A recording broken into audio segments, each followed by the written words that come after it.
In the next episode of Consumer Compass, learn about the IRS phone scam that's popping up in our area and find out about best practices for using Craigslist. Also, check out some consumer tips for small business owners. Stay tuned.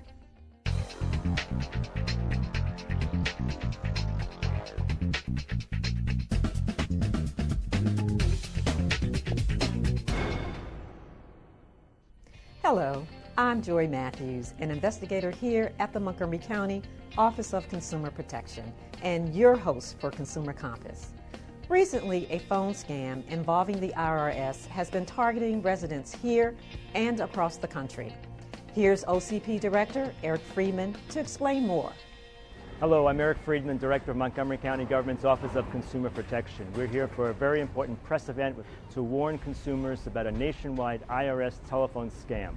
Well, good morning and thank you for being here. I'm Eric Friedman, Director of Montgomery County's Office of Consumer Protection. Rather than using physical force, these crooks use fear and psychological influence to control the victim's behavior. These crooks call consumers nationwide and in Montgomery County, and they pose themselves to be IRS agents, and they threaten to arrest them immediately, to send the police out, arrest them immediately, deport them, put them in jail if they don't immediately wire money to the IRS. The scam works like this. Scammers call victims and say they owe money to the IRS. Scammers may convince victims to pay with prepaid money cards, which the scammers then cash. My name is Mark Woodfield. I'm the store manager here in Rockville. This is Pat Keller, who is the head teller here in the Rockville Falls Grove store. Two consumers came in, and Pat realized they were being scammed, and the scammers were on the other end of the phone. It was probably mid-morning, and I seen this couple getting these cards because they're in front of the customer service. And I kept watching them, and they looked very, very nervous and edgy and, you know, like they were scared. I said, I'm Pat, and I said, excuse me, are you buying these for the IRS? And the lady nodded her head, and the husband was behind her, and he had the cell phone, so I know they were being in contact with someone. And I said, this is a scam. Don't do it. Hang the phone up. Here are 5 things the scammers often do, but the IRS will not do. They'll call you about taxes you owe without first mailing you an official notice. They'll demand that you pay taxes without giving you the opportunity to question or appeal the amount that you owe. They require you to use a specific payment amount to pay your taxes, such as the prepaid card. They ask for credit or debit card numbers over the phone, and they threaten to bring in local police and other law enforcement groups to have you arrested for not paying. These are things that the IRS will not do. I've probably saved over $40,000 in 5 customers helping them. Well, all the way down from my office, they hugged and kissed me and just couldn't thank me enough. Felt so good.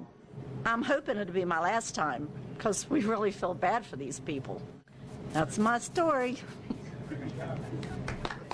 And if we can help through Safeway with the people coming in buying these gift cards, we're going to do it.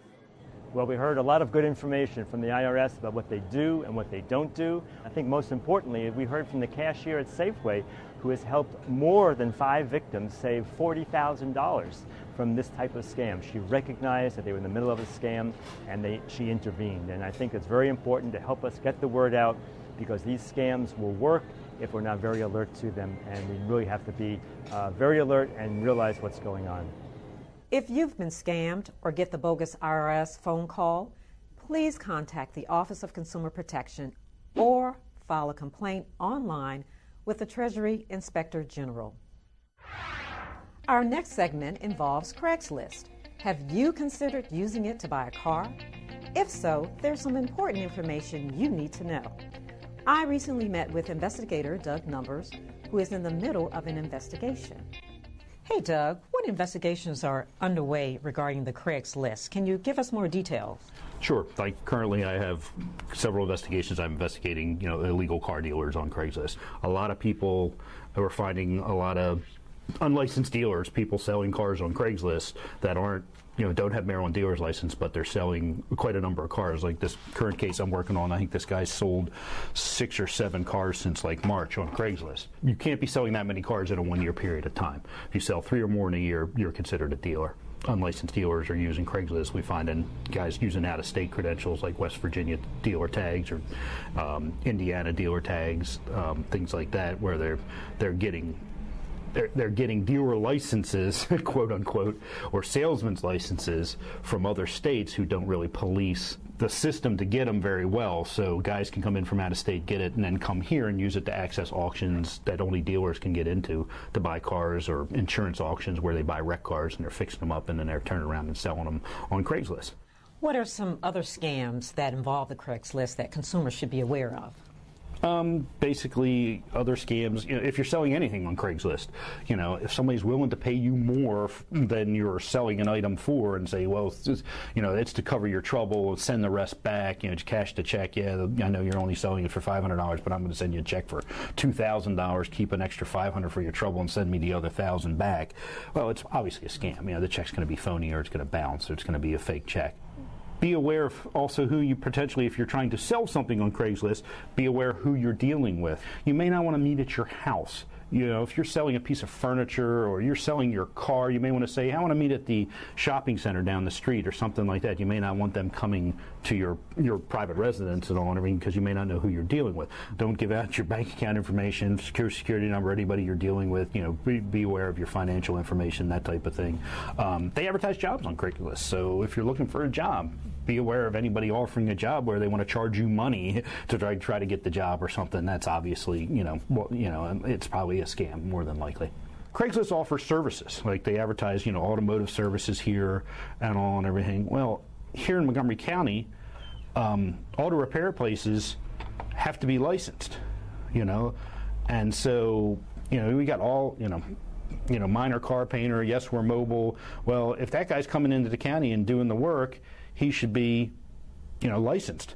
If you're going to hire somebody off of Craigslist to come do work at your house and all and everything, Maryland requires anybody doing any kind of home improvements and all, any kind of major structural, even outside, if they're just cutting your grass and raking leaves, that's fine. But if they're going to build you a retaining wall and put stone in or something like that, they have to be licensed with the Maryland Home Improvement Commission. So plumbers, this is real plumber, real savings. Again, plumbers, gas fitters, that type of stuff, they have to be licensed through the state of Maryland and the county, electricians. So if you're going to hire any kind of services off of Craigslist, you should check the person who you're going to services to see whether they're required to be licensed. If they are they licensed? Any other tips that will be helpful as well? Are they insured? If somebody comes and does work at your house, falls off a ladder, and they don't have any insurance, they could come after you for try to make a claim on your homeowner's insurance or something like that. Here you got people advertising jewelry for sale. How do you know this stuff's not stolen at all? It may not be, but you may want to consider, if you're buying, be aware if you're buying jewelry in a parking lot somewhere off of Craigslist or something like that. The old adage, if it sounds too good to be true, it probably is, applies here on the internet as well. Thanks, Doug. Great information, great tips. You're welcome, Joy. Our last segment involves the small businesses in our county. Did you know we have more than 30,000 small businesses here?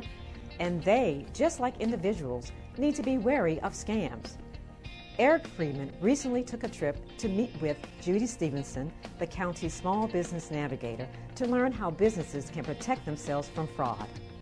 Hi, Judy. Thank you for taking the time to speak with us. I see that your official title is Small Business Navigator. It kind of sounds like it's hard for small businesses to sail through the marketplace. Could you maybe tell us a little bit about the kinds of things you do? Sure. So I kind of think of myself as a portal into the county for small businesses. And if they're having problems navigating our licensing or permitting, I just don't know where to find the information they need, I can help them with that. Or sometimes it's businesses that are interested in doing business with the county and they don't know how to position themselves or where to get information, and I can point them in the right direction for that as well. Right. Now, I know we're pretty familiar with the kinds of complaints that consumers have and the scams that they run into. Do you sense that some of the businesses are being subject to the same types of problems? Yeah, I actually am right in the middle. Our office here, Department of Economic Development, is helping try to sift through and sort out a scam that has to do with locksmiths.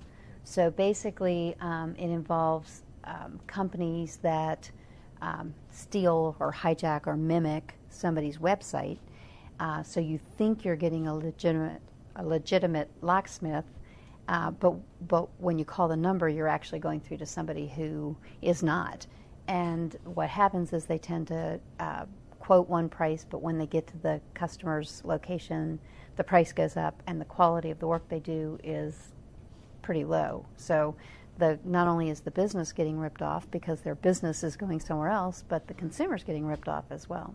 Right. Yeah, we've heard from consumers who filed complaints about locksmiths as well. They were quoted one price on the phone, and then the person comes out, and it turns out to be a different price, and they're not even sure what the name of the company really is. And really, when you think about locksmiths, I mean, that could be an even bigger issue, because here somebody is in your home replacing your locks. I mean, there's also a safety and security issue that would be of concern to consumers. Absolutely. Well, we just recently received a new video from the Federal Trade Commission about these kinds of problems and small businesses. Maybe we could take a quick look at it. Yeah, good idea. Hi, I'm Todd Casso, an attorney at the Federal Trade Commission, and I'd like to talk to you about protecting your business from fraud. Have you ever gotten a bill for products or services you didn't order?